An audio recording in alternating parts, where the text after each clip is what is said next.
Ano, lagi po siya natulong o pagka... Pag siya ay walang tinda, pag wala siyang tinda, tulong sa amin yan dito. Pagka wala pong masyadong customer doon sa pwesto nila. Bakit Totoy, mas gusto mo magtinda kaysa manghingi ng pera?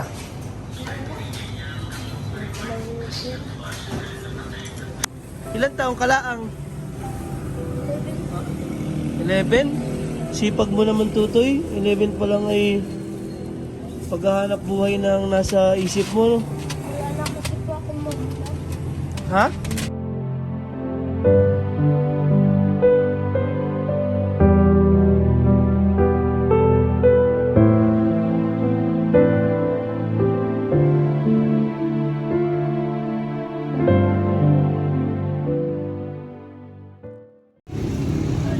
Magandang gabi po. Dito kami sa may palengke. Pamilihang bayan po ng Pinamalayan. At titingnan po natin kung nagtinda po sina Ate Maricel doon sa kanilang pwesto dahil nagtitinda po sila ng gulay. Kaya pupuntahan po natin, may dala po kaming para sa kanila. Ito pong bigas at saka yung grocery na dala po ni Sir Christian. Kaya titingnan po natin. Sana'y nandun po sila sa kanilang pwesto at nagtitinda. Maraming alam pong tao doon ngayon kaya tingin ko maraming mag-isyoso. Iniiwasan din po natin yung distancing kasi meron pa pong pandemic.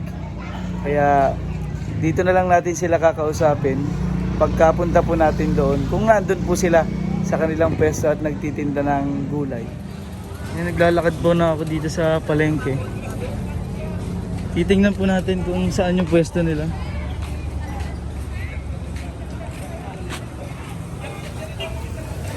Nakita ko po dito nandito po sila oh. Ayan, nasa palengke po. Nandito nakita ko dito si Brian. Ayan oh. Nagpulot po ng kalat yung bata. Tanungin po natin kung nandito si tita niya. Ayan. Nagawa kaya nitong si Brian po dito sa Fishbowlan. Ang pwesto po nila sa Gulayan. Boss, pwede na. Sigurable naman namin ako. Brian, ano nagawa mo? Kumusta ka? Boss, pwede na rin. Sigurable naman na yun. Okay, wala na. Stick, tangkal mo. Nasa Gulayan yung tinda nyo. Ba't nandito ka? Wala pong magawa dun. Natulong po. Na-segregate nyo po yung basura. Oo, nasa-segregate na. Bukod kasi may Yan mga po plastic. Asan yung pwesto nila tita mo? Dun po. Pero dun po. Ate, iba yun. Andun pala sila. Kasama pala si Totoy Jumel. Opo. Walang magawa dun. Wala daw magawa dito kaya natulong ka dito. Anong kapalit naman yan, Totoy? Palamig. Ay, kaya pala gustong tumulong dito dahil may fishbowl. Ay, po ni Juni.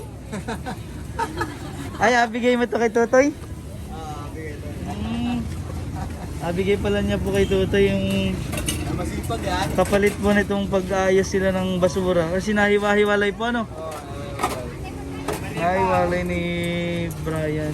Masipag yan, masipag yan. Ano po masasabi mo kay Brian? Idol ko yan, idol ka, masipag yan. Sipag yan. Sipag pala tong batang to. Oo, sipag naman. Bakit ka nagkatawa? Kapalit po niyan ay fishbowl at saka palamig daw. Mistake. Kasama yung stick naman yun. Nagulat ako kasi iikot po ako dito para tingnan po yung pwesto nila. Nakita ko si Brian nandito. Brian pala ang pangalan mo? Oo. Si Brian po kasi nakita ko pong naglalako ng talong. Oo, masipag yan. Oo, nagkabakal din yan. Nagkabakal minsan yan. Nakabakal din. Dati yun. Dati pala. Ano po namin ampun? Aba! Ano Ampunin lang daw namin.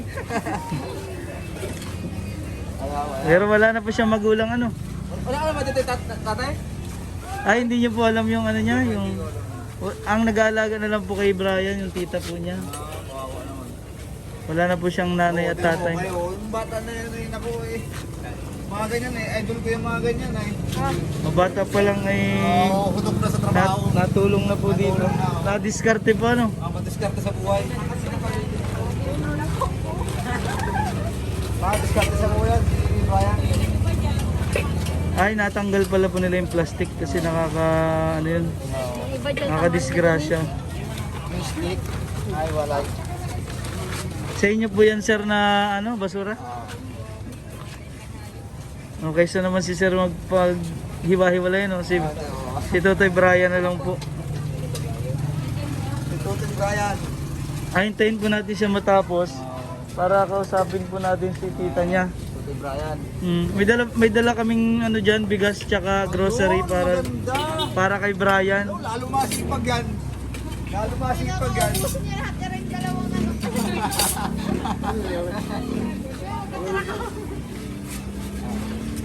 Ano, lagi po siya natulong o pagka... Pag siya ay walang tinda, pag wala siyang tinda, tulong sa amin yan dito. Pagka wala pong masyadong customer doon sa pwesto nila.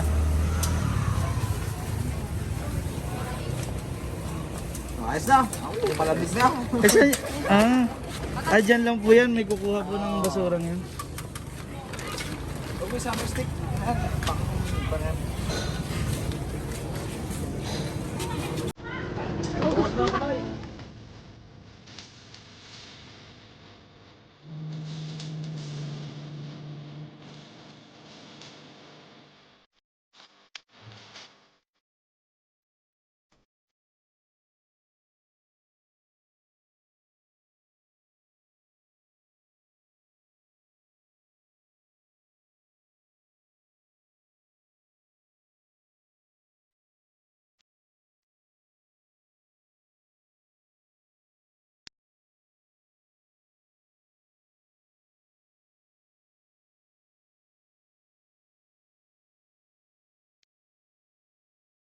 Malamig po. Makuha na ng kapalit na palamig. Yan po yung pagod niya sa paghiwalay ng mga basura. May fishbowl pa yan. Wala nang fishbowl oh. Sa kabila. Inyo din po yung kabila. Yun. Yung tamis po niya na. Yung tamis ng pagmamahal ni mama mo at papa mo sa iyo. Oh, ay pambara. Ay inuna mo agad yung panula kayo. Ay wala nang Ay pambara doon. Paano fishbowl? fishbowl daw. Yung Pambara, tapos yung panula. pagtapos ng pagod niya, Oh, pa doon. ay makuha na daw siya oh. Pagkatapos niya mag-fishbowl, puntahan natin si tita mo ha. Andun pala yung pwesto po nila oh, ayun. Ayun pala yung pwesto nila.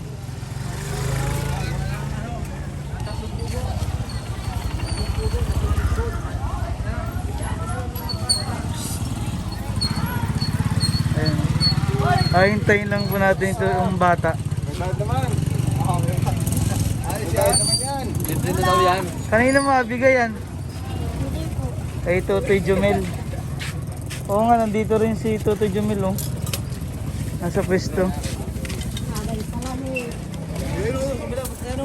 Bilon, bilon. Mainit na. Bilon mo ito. Ha? Bilon, bilon. Oh, nilagay na sa plastic yung palamig. Parasol. Parasol ba ito eh? Diretso inom na ni Totoy. Diretso na. Ubos na yata yung gulay nyo. Palamig daw doon. Lai, naubos mo na yan. Madiskarte talaga tong si Brian po, no? Mabubuhay na yan. Mabubuhay na yan. Mabubuhay na yan si Brian. Napunta na pa kami sa pwesto nila.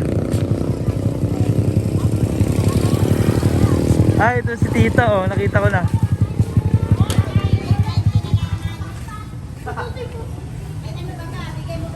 Yan, nabigay niya daw kay Tutoy. Tita, kamusta po? Ay, marami pa kayong paninda? Dami pa ng paninda. Hindi pa naubos. Ay, isang hilera po yung pwestuhan nila dito sa... Kada alas 6 lang po kayo simula, no? Ay, sorry. Naka magkano na po kayong tinda? Marami-rami na rin po kayo. Nakita ko po kasi si Brian doon, sabi niya wala na masyadong customer. Kaya doon po siya tumulong sa pag-hiwa-hiwalay ng ano, ng... Ayun na lang po kasi ang pintahan. Kaya meron po kayo pang pang ano, pang pakbit. Opo. Ay, kayo na po pala nag-hiwa-hiwalay. Kaya si Brian nagbabalat ng kalabasa yan. Kaya ginagawa niya. Ah, yan po pala yun, yung binabalatan niyang kalabasa. Oh, diyan ka, Brian. Dito rin pala si Kuya. Nasa si Tutoy Jumil. Ay, ayun pala ang pesto ni ate. Ito po yung anak ni Tita Maricel, yung pesto niya. Naghiwalay ba sila? May dala po akong ano dyan, yung grocery po para sa inyo. Tara po, andito po yung dala namin. Grocery tsaka bigas po. Nakasama po namin si Tita. Tara, ayun o si... Papabuhat na lang natin dito kay Kuya. Anong anak niyo po ito? Ah. Yeah.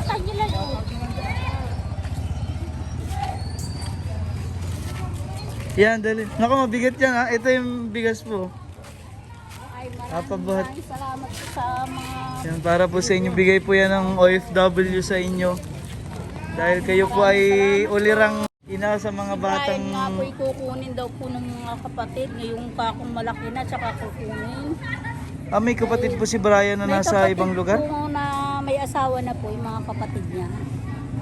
Kailangan po, nang iniwan niyang bata na yan sa amin, sanggol na sanggol, hindi po ako pumayag na kukunin nila yung bata. Ay ngayon po, kukunin na daw. Kukunin na daw po nila. Brian, papayag ka ba? Kukunin ka na. Iiwanan mo na si tita mo? Hindi ako doon kakalabas sa Maynila. Ah, sa Maynila ba yung mga kapatid Opo, mo niya? Sa Maynila po. Paano yan? Sa- Ihiwalay ka na kay Tita Maricel. Magpaalam ka na.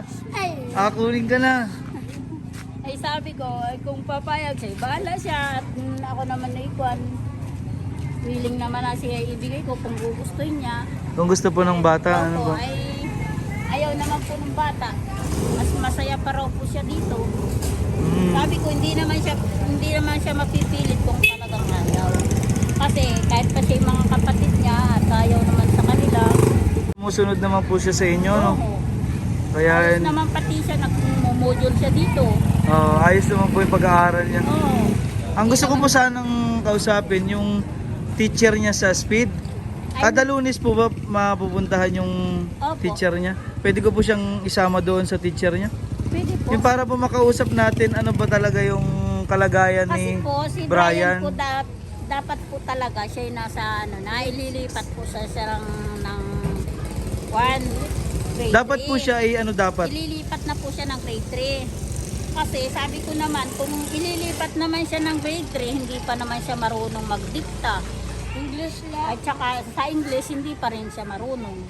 Kaya yung pong ano yung balak pula namin. ang pan niya, ang problema niya. Kaya sabi ni Madam, hanggat hindi pa siya marunong sa dikta, ay hindi muna niya ililipat sa sunod na taon na. Bali parang sa pagbabasa po ba o sa recitation? Sa pagbabasa po, sa yung mga Inabasa pong English. Opo, yun ang kakulangan sa kanya. Yun po ang sabi sa inyo ng Sa teacher. mga basahin po naman sa libro, hindi pa masyado.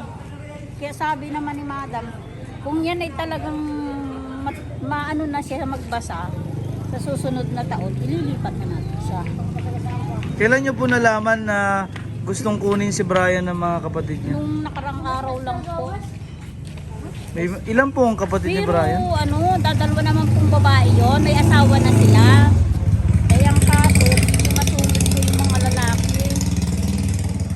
Ay sabi ko baka naman pagdating dun sa kanila, Ay, may mga asawa na po yung kapatid opo, nito ni may asawa Brian. na po. Ay ang kaso, masyadong mga maldita yung mga anak. Baka si Brian ay maano po doon. Oo, Ano? baka saktan laang nila. Kaya sabi ng bata na yan, baka naman tita, mga maldita yung anak nun, ako'y saktan lang ng mga yun. Eh di ka ako, huwag ka nang sumama kung ayaw mo. Di naman kita pipilitin. Dahil dito maayos ang tayo mo. Wala ka nagiging problema. Nag-aaral ka, ayos ka naman dito sa pagkain. Eh siyempre po, nung panahon na inabigay namin sa kanila yung bata, hindi nila tinanggap at ang sabi nila hindi nila kapatid. Anong mga ano po, panahon na kailangan po ni Brian ng mag-aalaga? Oo, mag-aalaga. Ayaw nilang tanggapin. Ayaw tanggapin po ng mga kapatid? Oo, hinahanap ninyo siya. Opo, pagkatapos ng module niya, Nagtitinda. gusto niya po talagang naglalakad siya. Nagkukusa po siya. Saan kaya ako si Brian? Bakit kaya wala? Nakayari lang panang module na nawala na. Ay naku, paglabas ko doon sa kalsada doon sa amin sa Morintibil. Kasi gusto pong may OFW po na gustong alamin yung sa teacher kung ano yung kalagayan ni Brian para gusto niyo pong suportahan yung pag-aaral. Meron pong mag-sponsor ng scholarship sana para sa bata. Opo. Para malaman po natin na nasa speed siya. Gusto po naming Maayos. tulungan, maayos na makapag-aral po. Opo. Habang nasa poder niyo po si Yun nga po, Brian. sabi ko nga doon sa kapatid ko, Ning, ano baga area, papayag ko doon sa mga kapatid, ibigay natin. Hindi man natin, di pwede. Kasi Kung kailan po malaki na, kung noon pang sanggol nila yan kinuha at ibinibigay natin, kinuha na nila. Ay ngayong malaki na sa kanila kukunin. tsaka Mali yun. ano naman po yung bata, Dahil willing mahal na naman- po kayo ng bata, willing kahit na hindi pati kayo sa kayang akin iwanan. Yung bata na ang turing na niya sa akin, ako na ang magulang niya. Opo. Ay hindi ko naman pinipilit yung bata kung talagang ayaw niya sa akin, bakit baga hindi po sila ibigay. Sabi kong gayon. Ay yun nga pong dalawang anak niya ano ba kayo? Pagdating ni mama mo, masama na kayo. Tita, hindi kami masama kay mama. Bakit? Anong pinakita ko sa inyo masama? Hindi man tita, hindi naman ninyo kami tinuturuan ng masama. Kasi kami yung inalagaan mo. Ang inakpa namin sa iyo, ikaw ang naging parang magulang namin dito. Ikaw yung nagtaguyod sa amin para mahalin mo kami. Ganon. Eh kasi si mama nasa malayo. Parang ikaw nang naging mama namin. Opo. Ay, turing nila sa akin. Kaya po yan si Brian, ayaw niyang umalis sa akin. Kasi kung wala daw si lula niya, yung nanay kong tunay, na nag-intindi sa kanila, pati yung pag-aalaga ko sa kanila. Nga po ang maganda sa pagpapalaki niyo sa bata na Kaya nga po sabi hindi po ko sila sa nang kanila, lilimo sa kalye. Naturuan ko sila, wag silang mangingialam sa ibang tao. Kasi ayaw ko nung ganun. Kasi nakain naman kami sa tamang oras. Hindi naman sila napapabayaan, hindi naman sila nagakulang sa pera. Kaya ang gawa ko sa kanila, tinuturuan ko sila ng maayos. Para hindi naman sila yung katulad ng ibang bata dyan na may magulang nga, buuang magulang, nanlilimos naman. Pati nanay kasama pa. Sabi ko, wag naman ka kung kayo nakakahiya sa tao. Hindi naman tayo talagang asin na tayo walang-wala na. Kaya ko pa naman kayo kakong pakainin. Ay ka.